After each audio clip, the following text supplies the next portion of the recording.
Hôm anh han đây coi han thôi han nó cũng lo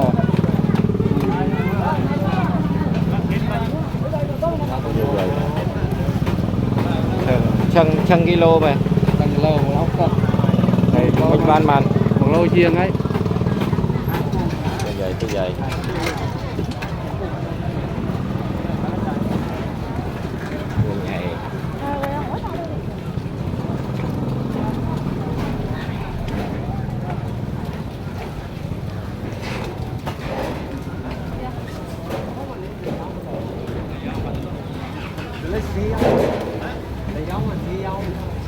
Bà xa bà lại xa nôm mới bằng ô đấy thì